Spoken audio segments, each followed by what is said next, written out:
Hi there, my name is Muskan and you are watching Knowledge Code. So today in this video, we will see the origin and evolution of the Earth.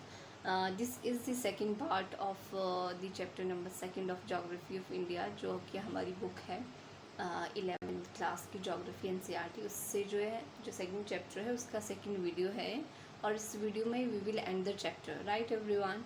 So please, before I will move forward, you people please do like, share and subscribe my channel and hit the bell icon so that whenever I will upload my next video you will got the notification. So let us start. So हमारा जो इसमें topic है that is your our solar system, right? हमारा सौर परिवार में क्या आता है? आपके स्टार्स आते हैं, स्टार्स में सन भी आ जाता है, राइट एवरीवन? एंड आपके एस्ट्रॉइड, मेट्रॉइड्स, प्लैनेट्स, ये सारी चीज़ें आपके सोलर सिस्टम में आती हैं. जैसा कि यहाँ पे लिखा भी है कि हमारा जो सोलर सिस्टम है उसमें 8 प्लैनेट्स हैं. कौन कौन से 8 प्लैनेट्स हैं और उसको रिमेंबर करने की क्या टेक्निक है, आई विल टेल यू आगे जब हमारी नेक्स्ट स्लाइड आएगी उसमें. सो नेब्यूला हमने देखा था कि क्या होता है पिछली वीडियो में. सो नेब्यूला से हम जैसे कि जानते हैं वो गैस का गोला है नेब्यूला. फ्रॉम नेब्यूला से हमारा सोलर सिस्टम बनता है. एंड और क्या होता है कि some time it started collapse and core formation sometimes 5 to 5.6 billion years ago and the planets were formed about 4.6 billion years ago. तो ये नेबुला है, ये कोलैप्स होता है, राइट एवरीवन. ग्रेविटेशन फोर्स की वजह से हम देखते हैं मटेरियल एक दूसरे में स्टिक होता है, रिवॉल्व होता है अराउंड द सरफेस, और उसी तरह से डिस्क शेप्ड जो है आपके बनता है और उसी डिस्क शेप में आपके जो है वो प्लैनेट्स जो है आज मौजूद है. तो जो प्लैनेट्स है वो आपके जो है अबाउट 4.6 बिलियन ईयर अगो बने हैं. क्या है प्लैनेट बनने की जो प्रक्रिया, वो हम ऑलरेडी जो है डिफरेंट थ्योरीज़ के अकॉर्डिंग जो डिफरेंट फिलोसोफर्स एंड स्कॉलर्स ने कहा वो हम ऑलरेडी जो है डिस्कस कर चुके हैं. We are not going to discuss that here. So हमारा जो सोलर सिस्टम है जिसमें हमारे पास सन है, सूरज है, राइट एवरीवन, सन है हमारे पास. एंड वी हैव 8 प्लैनेट्स, 8 जो ग्रह है हमारे पास. कौन कौन सा? आपका mercury, Venus, earth, Mars, Jupiter, Saturn, Uranus and Neptune. इस तरह से सीक्वेंस में मैंने आपको बता दिए. ये 8 हमारे पास प्लैनेट है. 63 मून्स हैं, राइट. मरकरी एंड मार्स के मून नहीं है. जैसे ही अर्थ स्टार्ट हो जाता है उसके बाद जो है सभी प्लैनेट्स के जो है वो मून है. और सैटर्न के सबसे ज़्यादा है, पहले जुपिटर के थे और सैटर्न के. Now millions of smaller bodies है सोलर सिस्टम में, जो कि एस्टेरॉइड्स हैं, कोमेट्स हैं. कोमेट्स जो है ये एक जो है कोमेट्स क्या होता है, ये जो है एक स्पार्कल टाइप होता है आपके आसमान में. जब ये कोमेट्स जो है गिरता है तो अपने पीछे एक ऐसी जो है पूंछ जैसी लेयर जैसी ना लाइट की जो है वो लेफ्ट करता है. वो कोमेट्स हो गए आपके. And huge quantity of dust grains and gases. तो डस्ट है और गैसेस हैं. तो ये आपका सारा सोलर सिस्टम है जिसमें sun, 8 planet, moons and your asteroids, comets, dust and gases, ये सारी चीज़ें आती हैं. Now out of the 8 planets, जब हम 8 जो है ग्रहों की बात करते हैं, राइट एवरीवन. सो 8 ग्रहों में क्या होता है कि mercury, Venus, earth and Mars, इनको इनर प्लैनेट्स कहते हैं. और ये जो है लाई करते सन और एस्टेरॉइड बेल्ट्स के बीच में. इनर जो आपके प्लैनेट्स है फर्स्ट के 4. एंड जो आउटर हैं, जो बाहर वाले जो 4 प्लैनेट्स हैं उनको आउटर प्लैनेट्स कहा जाता है. और जो आपके जो इनर प्लैनेट है यानी कि फर्स्ट के 4, उनको टेरेस्ट्रियल जो है प्लैनेट कहा जाता है, क्योंकि अर्थ की तरह होते हैं. ये रॉक से बने होते हैं, right everyone. Rock and metals यहाँ पे लिखा भी है, हाई डेंसिटी के होते हैं. जो रेस्ट जो है लास्ट के 4 होते हैं उनको जोवियन और गैस प्लैनेट कहते हैं. जोवियन का मीन्स मतलब जुपिटर लाइक, वो गैस से बने होते हैं. जुपिटर के बाद जितने भी 4 है, जुपिटर के बाद जो 3 प्लैनेट्स है इंक्लूडिंग जुपिटर, ये सारे जो है इनको कहते हैं आउटर प्लैनेट्स या फिर गैस प्लैनेट या जोवियन प्लैनेट या जाइंट प्लैनेट इनको कहा जाता है. सो जो आपके जुपिटर, जो ये जुपिटर के बाद जो प्लैनेट्स होते हैं वो लार्जर होते हैं than your terrestrial planets, and thick atmosphere होता है, and mostly helium and hydrogen जो है इसमें होता है, right everyone. So I hope कि आपको यहाँ तक समझ में आ गया है। Very easy. फर्स्ट के 4 इनर प्लैनेट्स, लास्ट के 4 आउटर प्लैनेट्स। फर्स्ट के 4 को टेरेस्ट्रियल प्लैनेट्स भी कहते हैं क्योंकि इनके जो है अर्थ की तरह इनका जो फॉर्मेशन, जैसे अर्थ रॉक से बनी है तो ये भी रॉक एंड मेटल से बने हुए हैं। एंड देन लास्ट के जो प्लैनेट्स हैं उनको हम कहते हैं Jovian, giant and gas planet. Jovian means Jupiter की तरह, राइट, गैसेस, क्योंकि गैसों से बने हैं लास्ट वाले प्लैनेट्स। तो ये है, right everyone. Now our solar system में ही हम जब देखते हैं all the planets were formed in the same, right everyone? So everyone, we were talking about the that planets are formed from the same process, and sometimes planets are formed around 4.6 billion year ago till recently।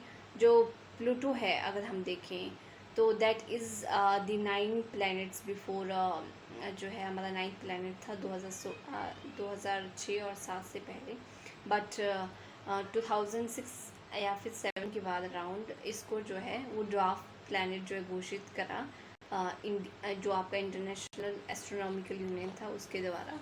And क्यों इसको जो है dwarf planet कहा गया? Because कुछ जो requirements होती है प्लैनेट्स को बनने के लिए, प्लैनेट्स की जो कुछ करेक्टरिस्टिक होती है वो ये प्लैनेट्स जो है, जो आपका प्लूटो है वो मीट नहीं कर पा रहा था, दैट्स वाई जो है ये इसको ड्वार्फ प्लैनेट कहा गया, राइट एवरीवन। नाउ जब when we talk about the moon, so we all know जो मून है वो नेचुरल सैटेलाइट है अर्थ का, right. The origin of the earth, there have been attempt to explain how the moon was formed. And so everyone, मैं कह रही थी आपको कि जो मून है that is the natural satellite of the earth. जो अर्थ का जो नेचुरल सैटेलाइट है वो मून है, वी ऑल नो। एंड 1838 में जो सर जॉर्ज थे उन्हें सजेस्ट किया कि जो अर्थ है एंड जो मून है वो सिंगल रोटेटिंग बॉडी से बना हुआ है। एंड इनिशियली क्या था, there was dumbbell shaped body and eventually it broke. It was also suggested that material forming the moon was separated from what we have present the depression occupied by Pacific Ocean। So इसमें क्या कहा गया कि जो dumbbell shape का जो आपके पास यहाँ पे बात हो रही है बॉडी की, वो जो है ब्रेक हो गया, right. And it was also suggested that material forming the moon was separated from जो जिससे कि मून बना वो इसी से सेपरेट हुआ।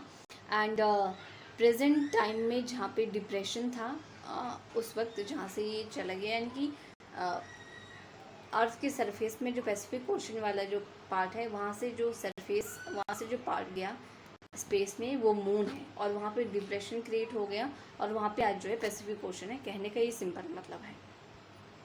It is now generally believed that formation of moon as a satellite of the earth is an outcome of the giant impact on what is described as big splat. So a body of the size of 1 of 3 times that of the mass collide into the earth sometime shortly after the earth was formed. अब इसमें क्या होता है, you people don't need to go on all the theory। अब इसमें जो concept समझने वाला है वो ये है कि अर्थ का जो कुछ पार्ट है वो ब्लास्ट हो गया आपके स्पेस में, राइट। जैसे ही स्पेस में जो है ब्लास्ट हुआ तो वो आपका मून हुआ। और मून कैसे, किसने रोटेट करना स्टार्ट कर दिया अर्थ के चारों ओर, राइट। हम जानते हैं कि जो मून है वो रोटेट करता है अर्थ के चारों ओर और शाइन कैसे देता है, रिफ्लेक्शन ऑफ सनराइज की वजह से। और जो प्रेजेंट मून है ये कब बना, 4.4 बिलियन ईयर्स अगो। सो यही है, इसमें कुछ ज़्यादा आपको समझने के लिए है नहीं। नाउ एवोल्यूशन ऑफ अर्थ की जब हम बात करते हैं everyone, the earth has a layered structure, we all know, जिसमें हमारे पास क्रस्ट है, मेंटल है, कोर है। From the outermost end of the atmosphere to the centre of the earth, the material that exist is not uniform. जो आपका material है, right everyone, centre से लेकर, अर्थ के सेंटर से लेकर आपकी सरफेस तक एटमॉस्फेयर में वो यूनिफॉर्म नहीं है, वो डिफरेंट है। एंड जो एटमॉस्फेरिक मैटर है उसकी जो लीस्ट डेंसिटी है, एटमॉस्फेयर में जो मैटर है उसकी जो डेंसिटी है वो कम है। From the surface to deeper depths the earth interior has different zones. आप देखोगे अर्थ सरफेस से जो है सेंटर तक, अर्थ के इंटीरियर तक डिफरेंट जोन्स हैं जिसमें अलग जो है मटेरियल है, that contains different material different characteristic के साथ। Now when we talk about the evolution of the earth was mostly in a volatile state during its primordial stage। तो अर्थ जो है अपने प्राइमोर्डियल स्टेज के टाइम जो है वोलेटाइल फॉर्म में थी, आग की तरह थी, right. Gradual increase in the density, the temperature has increase. Gradually जब डेंसिटी इंक्रीज हुई मटेरियल की, टेम्परेचर इंक्रीज हुआ, उसकी वजह से क्या हुआ, जो मटेरियल था अर्थ के इनसाइड वो जो है स्टार्ट हो गया सेपरेट होना depending upon their densities. That this allows heavier material, इसकी वजह से क्या हो, जो हैवी मटेरियल था वो सिंक हो गया सेंटर की तरफ धस गया, और जो लाइटर जो मटेरियल था वो आपके सरफेस में जो है चले गया, right everyone. Now evolution of lithosphere में ही हम बात करते हैं with the passage of time, time के पास होते होते जो it could further and solidified and condensed into smaller size. This later lead to the development of outer surface in the form of crust. So जैसे जैसे material जो था वो सॉलिडिफाई स्टार्ट होते गया एंड जो आउटर जो सरफेस है वो सॉलिडिफाई हो गया, और किस फॉर्म में, क्रस्ट की फॉर्म में। During the formation of moon, जब फॉर्म हो रही था मून आपकी, जब जो मून है जब फॉर्म हो रहा था, जाइंट इम्पैक्ट की वजह से जो अर्थ जो है वो दोबारा हीट हो गई, and through the process of differentiation earth का जो मटेरियल है वो सेपरेट हो गए डिफरेंट लेयर्स में। और जो ये लेयर्स है, ये कौन कौन सी लेयर्स हैं, आपके सेंटर से जो है इंटीरियर तक crust, mental and core. Core को भी हम आउटर कोर और इनर कोर में डिवाइड करते हैं। सो जो क्रस्ट टू कोर जो डेंसिटी है मटेरियल की वो इंक्रीज होती है। डिफ्रेंसिएशन कहाँ आया, जब मून बना ना, तो उस टाइम क्या हुआ कि जो आपके अर्थ है वो दोबारा हीट हो गई जाइंट इम्पैक्ट की वजह से, इस तरह से जो है फिर उस टाइम अर्थ का जो टेम्परेचर है जब अर्थ फॉर्म हो रही थी तो उसमें डिफरेंस आ गया। तो पहला वाला जो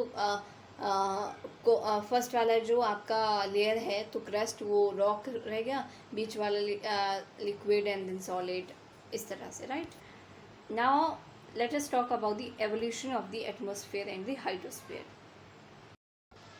So everyone, we are talking about the evolution of the atmosphere and hydrosphere. So जो present आप देखोगे atmosphere and है, that is mostly formed from nitrogen and oxygen, 78%, 21%, right? And जो ये evolution हुआ है आपके atmosphere का, mainly इसमें 3 जो है वो आपके स्टेजेस हैं। पहले स्टेज में जो है वो आपका जो प्राइमोर्डियल जो एटमॉस्फेयर है वो लॉस हो गया।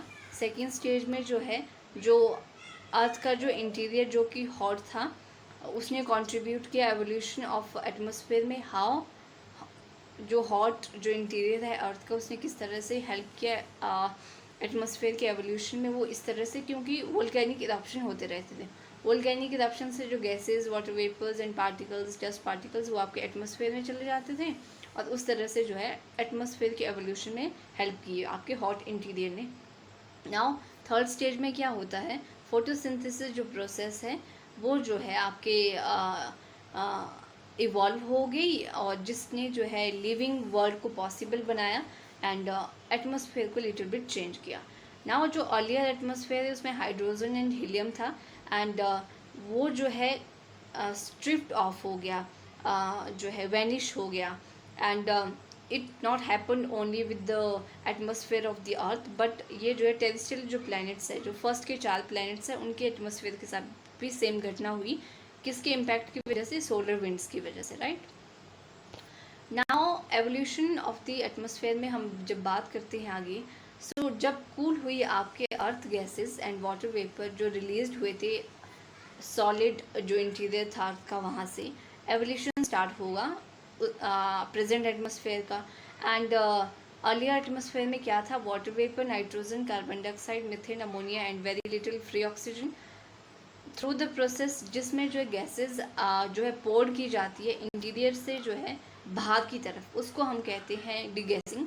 एंड कॉन्टीन्यूस वोल्केनिक इरप्शन जब हुआ, जिससे वाटर वेपर एंड गैसेज जो है वो एटमॉस्फेयर में आए, उसके बाद जो है अर्थ है वो ठंडा होना स्टार्ट हो गई। वाटर वेपर जो रिलीज़ हुए थे एटमॉस्फेयर में वो कंडेंस हो गए। CO2 जो एटमॉस्फेयर में थी वो डिज़ोल्व हो गई आपके रेन वाटर के साथ। एंड टेम्परेचर जो है डिक्रीज़ हुआ और कंडेंसेशन ज़्यादा हुई और रेन भी जो है वो ज़्यादा हुई। तो इस वजह से क्या हुआ, जो रेन वाटर था जो सरफेस पे था वो जो है आपके डिप्रेशन जो है अर्थ पे वो जो है वहाँ पे कलेक्ट हो गया, राइट एवरीवन। और उन्हीं डिप्रेशंस ने बाद में जो है ओशन का जो है वो रूप ले लिया। और जो ओशन जो बने वो जो है 500 millions year, with in 500 millions year जो है वो बने अर्थ की फॉर्मेशन के time, right everyone. Now evolution of the atmosphere and hydrogen में जब हम हाइड्रोस्फीयर की जब हम बात करते हैं, so this tells us that ocean are as old as 4000 million years. जो ओशन है वो कितने जो है वो आपके पुराने हैं, 4000 मिलियन ईयर पुराने हैं। And sometimes around 3800 million year ago life जो है वो बिगन हो गई थी इवॉल्व होना। एंड 2500 से 3000 मिलियन बिफोर जो आपके फोटोसिंथेसिस की प्रोसेस है वो इवॉल्व हो गई। काफ़ी टाइम तक ओशन में जो है लाइफ आपकी कन्फाइंड रही। Ocean began to have the contribution of oxygen through the process of photosynthesis. तो फोटोसिंथेसिस प्रोसेस में ऑक्सीजन जो है जो कि इम्पोर्टेंस है, तो ओशन ने भी अपना जो है कंट्रीब्यूशन दिया। एंड इवेंचुअली जो है ओशन जो है वो सेचुरेट हो गए विद ऑक्सीजन के साथ 2000 million year ago. And oxygen जो है वो फ्लोड हो गए आपके एटमॉस्फेयर में। बल्कि जबकि प्रिमिटिव जो आपका टाइम था, तब प्रिमिटिव टाइम में जब आपके एटमॉस्फेयर में ऑक्सीजन आई तो वो काफ़ी जो है ख़राब थी आपके लिविंग बींग्स के लिए, क्योंकि काफ़ी की डेथ भी हो गई थी ऑक्सीजन की वजह से। And now today we can't imagine life without oxygen. So आप देख सकते हो कि किस तरह से जो है हम लोगों ने अपने आप को अब सरवाइव कर लिया है इस एटमॉस्फेयर में। तो एवरीवन, ये हमारा लास्ट टॉपिक है ओरिजिन ऑफ लाइफ इस चैप्टर का। सो ओरिजिन ऑफ लाइफ में हम देखेंगे कि लाइफ किस तरह से इवॉल्व हुई from bacteria to modern man, right. So इसके लिए हमारे पास एक टेबल है, हम उसमें अच्छे से समझेंगे। ये थ्योरी है, हम इसको देख लेते हैं कि क्या है इसमें। The last phase in the evolution of earth relate to the origin and evolution of the life. Last phase जो है अर्थ बनी, प्लैनेट्स बने, हाइड्रोस्फीयर, लिथोस्फीयर, एटमॉस्फेयर बना, तो इसके बाद लाइफ किस तरह से इवॉल्व हुई हम वो देखेंगे। It is clear that the earth or even the atmosphere or the earth was not conducive for the development of life. Modern scientist refers to the origin of life as a kind of chemical reaction. So modern scientist का क्या मानना है कि जो life किस तरह से originate हुई chemical reaction के through, right? Which was first generated complex organic molecules. So इसमें पहले जो है complex organic molecules जो है वो बने and वो assemble हुए.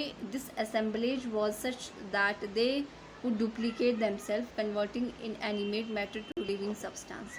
तो वो इस तरह से assemble हुए, उनमें इस तरह की duplication हुई कि उन्होंने अपने आप को living substance में जो है वो कन्वर्ट कर दिया, राइट एवरीवन। आपको बैकग्राउंड में कुछ शोर आ रहा होगा, तो ये बच्चे हैं बेचारे शोध करते हैं, आई होप आप मुझे माफ़ करें इस चीज़ के लिए।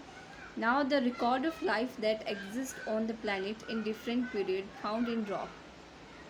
So जो लाइफ जो एग्जिस्ट कर रही है प्लैनेट्स पे, तो ये जो चीज़ें हैं हमें कहाँ से पता लग रही हैं, रॉक से, जो हमें अवशेष वहाँ पे मिल रहे हैं in the form of fossils, यहाँ पे लिखा भी है। The microscopic structures are closely related to the present form of blue algae have been found in geological formation much older than some 3000 million year ago. So microscopic structure, सूक्ष्मदर्शी structure, right, are closely related to present form of blue algae. तो blue algae से relate करते हैं, कहाँ मिला हमारे को, zoological formation में, राइट, काफ़ी ओल्डर है, 3000 million year ago, and it can be assume that जो लाइफ है वो कहाँ से इवॉल्व हुई, कब इवॉल्व हुई, आपके 3800 मिलियन ईयर अगो, और ओशन से ही स्टार्ट हुई, केमिकल रिएक्शन से, एंड बैक्टीरिया से जो है इंसान बने। So everyone, here is your table, इसको मैं लिटिल बिट जूम कर लेती हूँ so that you people can see easily. So पहला जो हमारे पास है, you can see here, origin of stars, supernova, big bang से स्टार्ट किया है ये। तो बिग बैंग जो हुआ, यानी कि स्मॉल जो हमारा पॉइंट था, टाइनी बॉल से जो वर्ल्ड बना, वहाँ की बात हो रही है, 13.7 मिलियंस। तो यहाँ पे ओरिजिन हुआ यूनिवर्स का। देन ओरिजिन ऑफ सन जो आपके 5000 मिलियंस ईयर अगो हुआ। उसके बाद हमारे पास atmosphere are rich in carbon dioxide, atmosphere बने, ocean and continent, then unicellular bacteria, blue green algae, soft bodies, arthropods. तो ये सारी चीज़ें बनी, देखें आप, इसमें देख सकते हो आप अच्छे से। And then we have marine invertebrate, no terrestrial life, 50570 million पहले कोई टेरेस्ट्रियल लाइफ नहीं थी, उसके बाद बनी first fish, first trace of life on land plants. तो कब है ये फर्स्ट ट्रेस, कब था, डेवोडियन पीरियड में, सॉरी नॉट सिल्यूरियन पीरियड में था ये, आपके 408 से 438 मिलियन ईयर आगो, उससे पहले जो है वो ओशन में ही लाइफ थी। फिर हम सीधा चलते हैं आपके मॉडर्न एंड होमो सैपियंस में, जो कि हमारे 10,000 ईयर आगो ही जो है ये इवॉल्व हुए हैं। तो ये आपका जो लॉजिकल टाइम स्केल है, आप इसका स्क्रीनशॉट ले सकते हो, अदरवाइज़ ये आपके एनसीईआरटी में भी है, आप वहाँ से भी देख सकते हो। So everyone, this is all for today. I hope आपको समझ में आया हो, and please do like, share and subscribe my channel and hit the bell icon. So that's all for today. Thanks for watching. Bye and take care.